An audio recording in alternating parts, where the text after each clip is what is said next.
agak sedikit ribut sama produser saya karena dipaksa untuk bahas tentang masalah cat pesawat.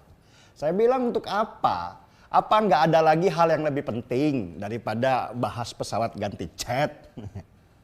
Tapi ya sudahlah, mungkin sedikit info ini cukup melegakan mereka. Masalah ganti cat pesawat presiden itu sudah lama dibahas sebenarnya. Bahkan sudah disetujui sejak tahun 2019 berbarengan dengan beberapa transportasi udara lainnya seperti helikopter. Jadi ini bukan barang baru ya, sudah dianggarkan, anggarannya juga sudah diketuk karena semua anggota parlemen sudah setuju dan tinggal dijalankan. Yang pertama kali dicet adalah helikopter, nggak ada yang ribut tuh. Nah, yang barusan ini dicet dari warna biru jadi warna merah putih adalah pesawat presiden. Ini yang bikin ribut. Kenapa sih kok jadi bikin ribut? Lah iya, saya juga nggak tahu kenapa mesti ribut. Dulu semua partai setuju kok. Sekarang jadi malah pada ribut. Alasannya pertama karena pandemi.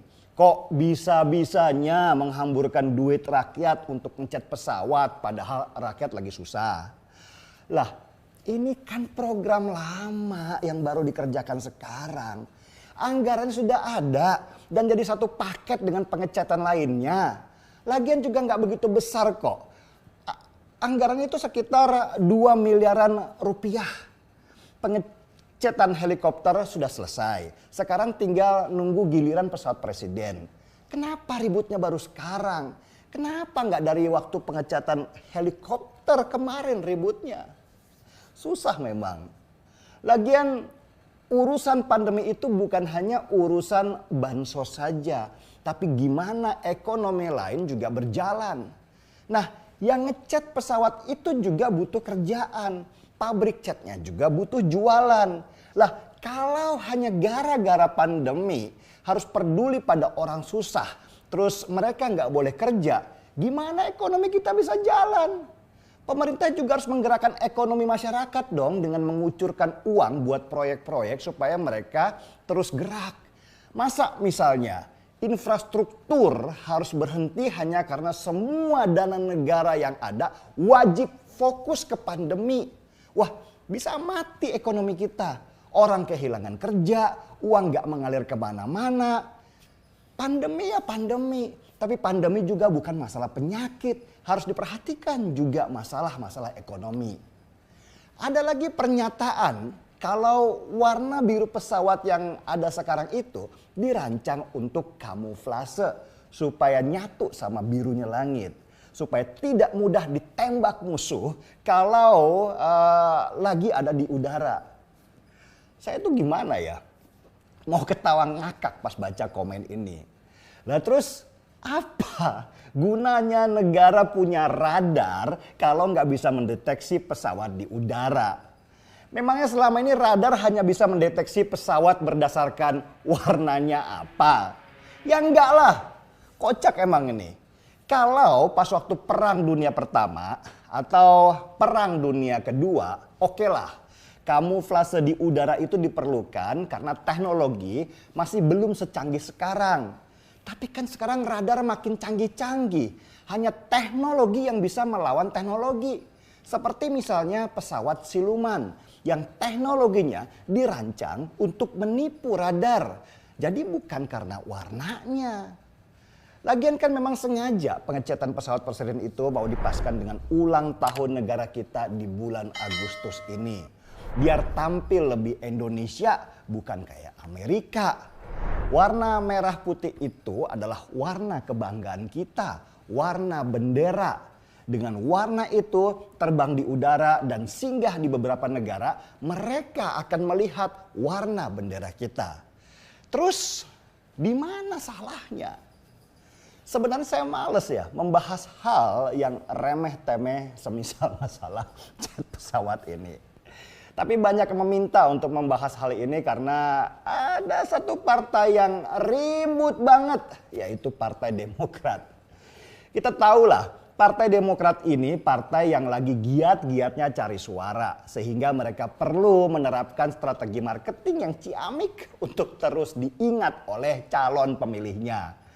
Dan mereka juga kelihatannya sedang kehabisan uang, maaf ya. Sehingga perlu membangun strategi dengan dana yang minimal tapi harus mendapatkan suara yang signifikan. Acuan Demokrat tentulah hasil survei dan mereka lebih baik membayar beberapa lembaga-lembaga survei yang tidak terkenal untuk menaikkan nama mereka. Nah, yang menarik buat saya, di beberapa lembaga survei yang tidak terkenal ini, nama Demokrat selalu diberitakan persentase pemilihnya naik berbarengan dengan PKS. Kayaknya kedua partai ini lagi pacaran ya. Mereka berdua selalu bersama-sama dalam setiap isu dan mungkin juga kedua partai ini patungan untuk bayar lembaga survei supaya menaikkan nama mereka berdua. Maklumlah, namanya juga lagi bucin, budak cincai. Kalau melihat hasil survei dari beberapa lembaga survei yang kurang terkenal sih, memang nama Demokrat dibilang naik di mata para pemilih.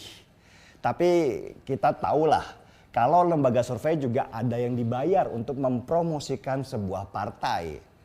Saya sih lebih suka melihat survei dari lembaga survei yang kredibilitasnya masih oke di mata saya, seperti SMRC. SMRC dari survei terakhirnya masih menilai bahwa Demokrat dan PKS masih sama seperti tahun 2019 lalu. Masih di bawah rata-rata dan berpotensi untuk hilang di 2024 nanti karena minat masyarakat untuk memilih mereka setiap pemilu semakin turun. Karena itulah Demokrat dan PKS selalu menjual nama Jokowi untuk menaikkan popularitas partai mereka. Apa saja yang berhubungan dengan yang namanya presiden, pasti mereka akan mainkan dengan irama yang berbeda. Mereka ingin dapat pemilih yang tidak suka sama Jokowi. Dulu para pemilih ini dipegang oleh Gerindra. Tetapi sesudah Prabowo dirangkul oleh Jokowi, para pemilih yang tidak suka pada Jokowi ini seperti anak ayam yang kehilangan induknya. Disinilah Demokrat dan PKS berusaha merebut hati mereka. Demokrat dan PKS mengglorifikasi masalah kecil menjadi besar. Kalau itu ada hubungannya dengan presiden. Mulai masalah kancing jas, bahasa Inggris yang medok, sampai ke cat pesawat segala. Pokoknya apa saja mereka jual supaya mendapat simpati orang. Nggak peduli harus melacurkan pemikiran dengan meributkan masalah remeh-temeh. Nggak ada isi dan isu recehan. Yang penting partai harus jualan. Kalau saya lihat sih, Demokrat dan PKS ini sekarang sudah tidak lagi mencerminkan partai yang elegan dan mampu menjadi tumpuan masyarakat supaya makin cerdas di dalam berpolitik. Mereka ini sudah mirip tukang obat di pasar. Teriakannya doang yang keras, tapi dari obat yang dijual palsu. Dan kalau diminum malah bisa bikin sakit orang. Tapi mereka itu kelihatannya nggak peduli. Karena ya cuman itu yang bisa mereka lakukan. Cuma itu yang bisa mereka jual. Karena kalau disuruh jual pemikiran, mereka nggak sanggup. Kapasitas berpikirnya nggak cukup. Mereka seperti komputer Pentium di masa iCore sedang menguasai pasaran. Tapi saya bantu juga sih mereka jualan dengan ikutan membahas mereka dan isu-isu receh yang mereka sebarkan. Kenapa? Karena kalau Demokrat dan PKS hilang dari peta pertarungan politik karena tidak mampu menembus Senayan nantinya, wah susah kita. Politik nggak akan semenarik sekarang. Politik juga perlu badut supaya kita bisa ketawa dan tidak terlalu serius dalam hidup. Demokrat dan PKS lah yang menaikkan imun kita sehingga masih banyak orang sehat karena ketawa di masa pandemi yang sekarang menakutkan. Jadi Kita ucapkan terima kasih untuk Demokrat dan PKS. Kalian itu lucu dan menggemaskan. Seruput dulu kopinya.